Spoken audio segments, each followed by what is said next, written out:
देखिए जी, हम देख रहे हैं जी हमारे पास ये वंडरवॉल इक्वेशन है P plus a upon v square v minus B is equal to R T 1 mole के लिए लिखी है जी हमने।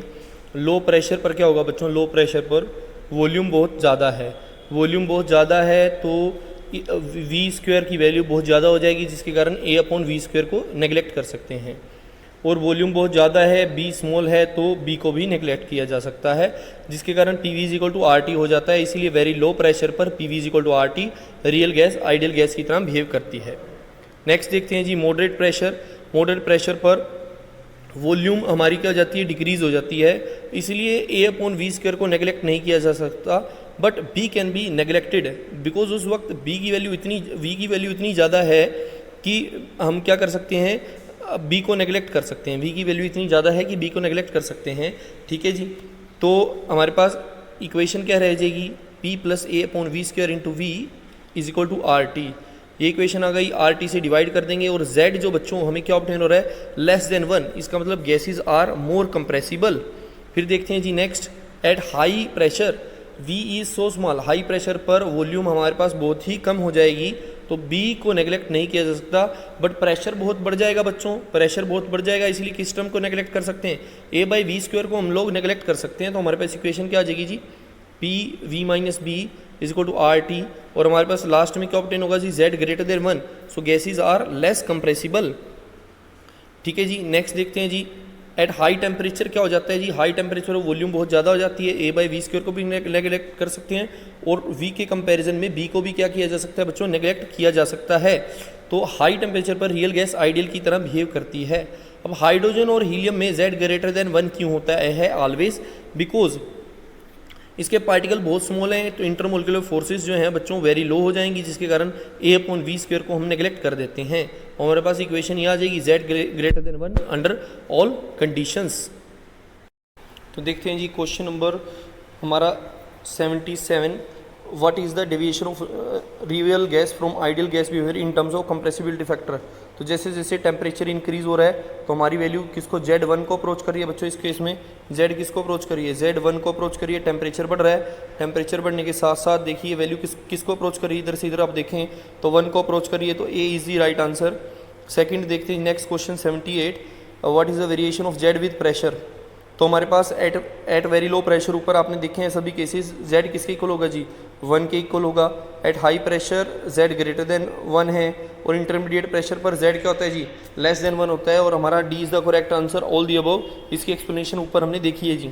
नेक्स्ट देखते हैं जी 79, under what conditions gases generally deviate from ideal behaviour. Ideal behaviour से हमारी गैसेज कब डेविएट करती हैं, कब डेविएट करती हैं जी, जब हमारा लो टेम्परेचर होता है और हाई प्रेशर होता है, तो गैसेज जो है आइडियल गैस बिहेवियर से डेविएट करती हैं। नेक्स्ट क्या है जी, compressibility factor of a gas is given by Z is equal to PV upon NRT, on this basis mark the correct statement. तो ठीक है जी, देखते हैं जी, हमारे पास ये रखा है Z on when Z greater than 1 real gas get compressed easily.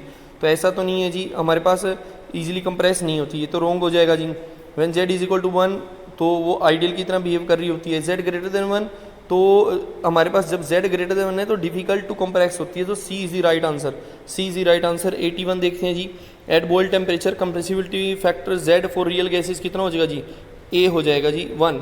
हमारे पास it is observe that H2 and He gases always show positive deviation, इसका रीजन मैंने ऊपर डिस्कस किया है, weak intermolecular force of attraction होती हैं, इसके कारण हम A बाई वी स्क्वायर को नेग्लिजिबल मान लेते हैं जी।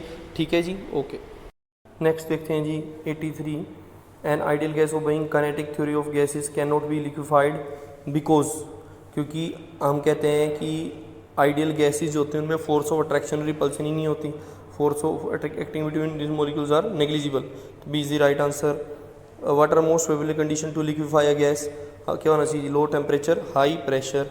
It is easier to liquefy ammonia than oxygen, it is easier to liquefy ammonia than oxygen because ammonia के पास क्या है जी, अमोनिया का वंडरवॉल कांस्टेंट ए का वैल्यू क्या है जी, हायर है, क्योंकि हमारे पास ए और साथ साथ इसका क्रिटिकल टेम्परेचर भी क्या है, ज़्यादा है ऑक्सीजन से, तो D is the right answer. Next देखते हैं जी 86, रीड, हमें इनकरेक्ट स्टेटमेंट बतानी है जी। Volume of a gas at critical temperature is called molar volume. ये तो गलत हो जाएगा जी, क्रिटिकल वॉल्यूम होगी वो तो मोलर वॉल्यूम, ये this is wrong, a is the right answer. Given below are critical temperature of few gases, हमें पता है जी क्रिटिकल टेम्परेचर गैसेज होगा तो फोर्स ऑफ अट्रैक्शन स्ट्रॉन्ग है और लिक्विफाई जल्दी होगी गैस, ठीक है। तो सबसे ज़्यादा वैल्यू किसकी, अमोनिया की, तो सबसे फास्ट लिक्विफाई होगी। सबसे लेट लिक्विफाई कौन सी होगी, जिसकी वैल्यू कम है, तो N2 लेट लिक्विफाई होगी। कौन सा आंसर है जी, C is the right answer. Next देखते हैं जी 88, liquids are similar to gases because, दोनों ही डिफ्यूज़ कर सकती हैं और शेप ऑफ कंटेनर गेन कर सकती हैं। Which of flowing does not decrease with rise in temperature, कौन राइज इन टेम्परेचर के साथ डिक्रीज नहीं होगा जी, हमारे पास vapour pressure rise in temperature के साथ क्या होता है जी, इंक्रीज होता है। 90 देखते हैं जी, which of the flowing phenomena does not involve surface tension, तो कौन सा फिनोमेना सरफेस टेंशन इंक्लूड नहीं करता। मर्करी ड्रॉप सरफेस ये भी इंक्लूड करता है, स्फेरिकल शेप एक्वायर करती हैं, कैपिलरी एक्शन भी है जी, ठीक है, सोइल ग्रेन वाला भी है, लेकिन सी जो है फिक्स सरफेस पर मूव कर रही है लिक्विड, तो ये नहीं है। तो सी हमारे पास क्या हो जाएगा, राइट आंसर और रॉन्ग स्टेटमेंट है, ठीक है जी, सरफेस टेंशन के रिस्पेक्ट में। At higher attitude water boils है low temperature because atmospheric pressure क्या हो जाता है जी, लो हो जाता है, C is the right answer. Next देखते हैं जी 90 हमारे पास, next 92, graph between vapour pressure and temperature ये गिवन है, which of the flowing statement is true, तो कौन सी ट्रू है जी, boiling point of a liquid is the temperature at which vapour pressure become equal to the atmospheric pressure, true है जी। Boiling point of water can be increase by increasing the pressure of the atmospheric pressure, ठीक है जी। यदि atmospheric pressure यहाँ की बजाय हम यहाँ कर देंगे तो ये आपका वेपर प्रेशर है, इसको यहाँ मैच करवाने के लिए हीट और यहाँ के लिए और ज़्यादा लगेगी, तो इसीलिए ये हमारा ये पहले था, फर्स्ट था, ये सेकंड नंबर पर आपने किया एटमॉस्फेरिक प्रेशर को चेंज, तो हीट ज़्यादा करनी पड़ेगी, बॉइलिंग पॉइंट बढ़ जाएगा, तो इनकी दूसरी बात भी सही है। तीसरी बात क्या है, liquid C has higher boiling point than B due to intermolecular forces, C का अगर क्यों ज़्यादा है जी, हमारे पास बॉइलिंग पॉइंट क्यों ज़्यादा है, क्योंकि उसमें हमारे पास फोर्स ऑफ अट्रैक्शन स्ट्रॉन्ग होगी, तो D is the right answer. 92 का D is the right answer. 93 देखते हैं जी, vapour pressure of a liquid increases with increase in temperature, temperature के बढ़ने से हमारे पास क्या हो जाएगा जी, वेपर प्रेशर क्या हो जाएगा जी, इंक्रीज हो जाएगा जी, हमारा वेपर प्रेशर इंक्रीज हो जाएगा। नेक्स्ट देखते हैं जी 94, vapour pressure of liquid increases with increase in temperature, ठीक है जी, ओके। अच्छा ये रिपीट हो गया क्वेश्चन, कोई बात नहीं जी, आगे बढ़ते हैं। Surface tension does not very with size of surface, size of surface के साथ वेरी नहीं करता, क्योंकि ये तो पर सेंटीमीटर क्यूब हम मेजर करते हैं ना, पर सेंटीमीटर क्यूब कितना हमारे पास force of attraction downward pull act कर रहा है, तो साइज ऑफ सरफेस पर से वेरी नहीं करेगा, C is the right answer. Which of following has highest surface tension, glycerol in water, क्यों, ड्यू टू हाइड्रोजन बॉन्डिंग।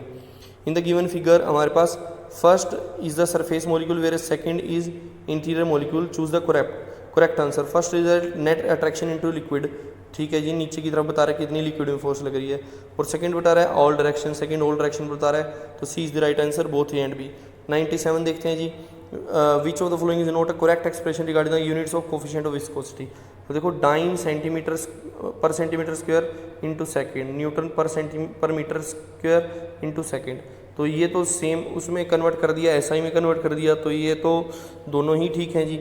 अच्छा पास्कल क्या होता है जी, हमारे पास फोर्स अपॉन एरिया होता है, अपना फोर्स अपॉन एरिया, तो ये भी ठीक है जी। जैसे न्यूटन पर मीटर स्क्वायर हम देखें तो उसके पॉइंट से पास्कल और सेकंड लगा होता है, ये भी ठीक है। तो हमारे पास रॉन्ग आंसर कौन सा हो जाएगा, डी इज़ रॉन्ग, तो हमारे पास डी की जो यूनिट्स है रॉन्ग है, तो हमारे डी जो अपना सॉरी जो बी में यूनिट्स रॉन्ग लिखे हैं, तो बी इज़ राइट आंसर, ठीक है जी, बी इज़ राइट आंसर, ठीक है जी। 98 देखते हैं बच्चों, mark the correct statement for viscosity, जितनी विस्कोसिटी ज़्यादा होगी उतना लिक्विड स्लोली फ्लो करेगा। 99 देखते हैं जी, the figure area of plate A दे रखा है हमें और ये दे रखी है, इनकी वेलोसिटीज़ दे रखी हैं, तो किसके बीच में फोर्स का किसके बीच में हम वो रिलेशन बना सकते हैं जी, एरिया ऑफ कॉन्टैक्ट और वेलोसिटी ग्रेडियंट, तो हमारे पास ए और बी दोनों ही करेक्ट हो जाएंगे। Pick out the wrong statement, wrong statement क्या है जी, इसमें vapour pressure of liquid is a measure of strength of intermolecular force of attraction कह सकते हैं जी।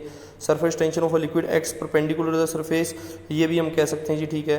Vapour pressure of all liquid same, ये बात गलत होगी जी, तो 100 का जो हमारे पास थर्ड है, तो डी हमारा क्या हो जाएगा जी, डी हमारा राइट आंसर हो जाएगा, ठीक है जी, D is the right answer. Fourth देख लेते हैं एक बार, fourth liquid with stronger molecular forces are more viscous than those of weaker, बिल्कुल ठीक है जी, तो हमारा D is the right answer, क्योंकि डी वाली स्टेटमेंट ठीक नहीं है जी। थैंक यू जी, यहाँ आपकी ये असाइनमेंट कंप्लीट होती है जी, हैप्पी लर्निंग।